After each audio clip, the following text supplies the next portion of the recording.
and welcome back to another wonderful day of crypto. My God, the markets are kind of wonky. But let's get into the news. Now, I touched on this yesterday, but it does seem that the momentum against the Bank Secrecy Act is picking up steam. I think this is a very relevant topic because this is foundational to a lot of the issues that we see with surveillance, with exploitation, with spam. And really, if we can get this to become a more actionable conversation, we'll really be able to move ourselves forward into an interesting place. Now, if you want to dive a little bit deeper, there's this excellent piece in the MIT Technology Review that basically says that the Bank Secrecy Act, a piece of regulation that was created around the traditional banking system, has actually become a massive surveillance tool in the era of digital that directly conflicts with our Fourth Amendment rights to privacy. Basically saying that every transaction, once it becomes digitized, just becomes endless surveillance. Why would the US ever need a CBDC when we have all of it built into the system right now? And I think that's something to take into account when you see senators complain about CBDCs and how they don't want one. It's like, well, in reality, they don't need one. And pulling from this piece was actually a reference from SEC Chairman Hester Peirce, who in a speech today spotlighted the need for financial privacy, saying that basically blockchain and the existing infrastructure and the existing financial sector need to work together to enhance and maintain our personal privacy in the financial sector. So a really great speech coming from Hester Peirce. And what we are seeing is the establishment of, again, real long-term rules. We are in many ways at the beginning of this industry now that it has carte blanche to build, and it is no longer a black sheep that people are out looking to hunt. Now, one thing I saw today that got me kind of excited, I've actually never heard of Dreamcash, nor am I affiliated with this project in any way, but I just caught this video today, and it's really exciting to me to see that people are continuing to tackle the crypto wallet. In so many ways, these wallets are our entree to the entire sector, right? They are our access point. And while they are technically Web 2 apps that allow us to access the Web 3 world, I mean, they're very convoluted. There's numerous wallets that are required for every chain.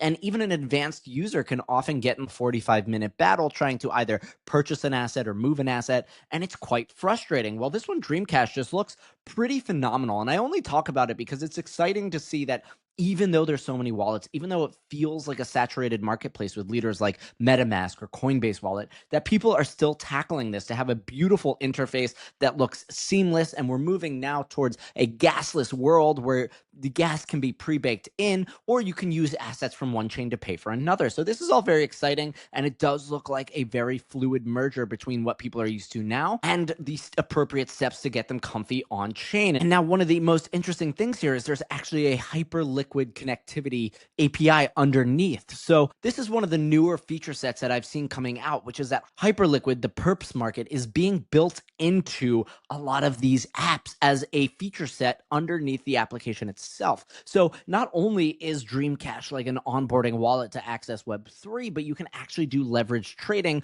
as though it's a native feature. They're using Hyperliquid and everything that they've built on the Hyperliquid side. So this is just a sort of vision of the way that we can pull in resources from different protocols and build these kind of everything apps. But of course, we can see this continue to kind of take shape as the Solana Seeker 2 mobile phone goes out for shipment. So they're saying that they've shipped about 150,000 of these phones to 50 plus countries. I personally bought a phone because honestly, I was playing with Solana meme coins, and you could buy the phone in Sol and a meme coin had pumped. And like realistically, the Solana blockchain paid for my phone. So this is fascinating. It's always been one of their founders' dreams. Anatoly, who does come from Qualcomm and has always wanted to destroy the walled gardens of the cell phone industry. So we'll see how this works. This is their second iteration. The first one was kind of dead stock that they repurposed for crypto users. But, you know, a phone that is baked in with blockchain capabilities, like we're looking at expanding just how we access this world and making it easier. And the phone comes with a lot of DPIN elements built into it. So there's a lot of ways to generate crypto revenue straight from the device itself. All very fascinating. And let's keep in mind, as everything does automate, I mean, we have this message coming out from Sam Altman that says GPT OSS is out. We made an open model that performs at the level of 04 mini and runs on a high level laptop. So they're lowering the amount of compute needed to run these models and a smaller one that runs on a phone. So this is just to say that they are shrinking the amount of compute required to run these these large language models. And when we think about an AI or an LLM that sits firmly inside of a phone, maybe has access to the trusted encrypted enclave that is biometrically verified, I mean, we start to merge these two things of a phone that has a very simple overlap to crypto, of these amazing UXs, and of course of a full LLM that exists on a phone. And what do we get with an LLM on a phone? Let's just keep in mind that if it does access your trusted encrypted enclave, well, then it can be building a history that is private to you, that only you can activate through that T, right? If you want the history of what's gone on with this LLM, it needs that biometric verification, that validation. And while we start to get to a world where we can actually put more trust and data into these LLMs because we're keeping them local to ourselves, then we get an AI partner that moves with us through life, that educates us, that knows us really well, that knows our history and begins to spend money for us. And of course, this all cycles back to blockchain and that merger. So really fascinating things happening just as we continue to develop the parallel tech features of, I don't know, are we calling it the metaverse still? I mean, that's really what we're looking at, a digital world that sits next to our current one. Now, one thing that is just, again, as we continue to advance the regulations, as we set the stages in law to build a really robust industry, we're also seeing the political advancement. Obviously, Trump is helping, but David Bailey, who runs a hedge fund around Bitcoin and is also the founder of the Bitcoin Conference, he aims to advance Bitcoin with a 200 million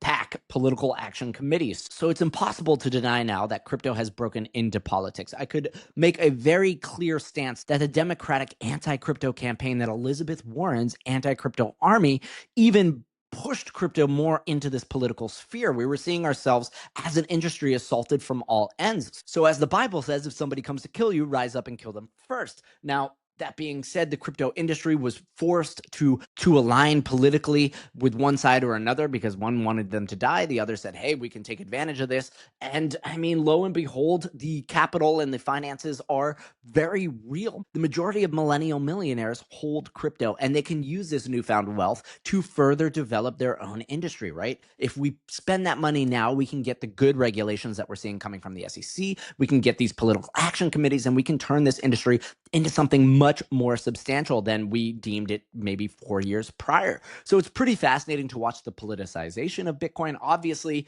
I mean, Bitcoin was supposed to be not even apolitical, anti-political, but it is its own movement towards privacy, towards open source, and towards the decentralization of money, or the refabrication of money, or however we think of this reconstitution, maybe is a better word. So all these interesting things are lining up, and in so many ways, it just feels like the classic saying that we are still so early. Even Bitcoin at almost 15 years old still feels like a babe, like a 15-year-old child, and it is now coming into maturity, and just some huge things are aligning. And of course, when we get LLMs that really operate our entire world in the digital sphere, they're going to want that digital money. So with that being said, just stay safe out there. I know $112,000 Bitcoin seems like crazy. I mean, to me, it's great. That's a great price. It's down from 120, but whatever. We're developing the foundations for something very real and very long. It's an exciting time to just go to work, get some income, and go out and buy Bitcoin or other assets that you believe in for the long term.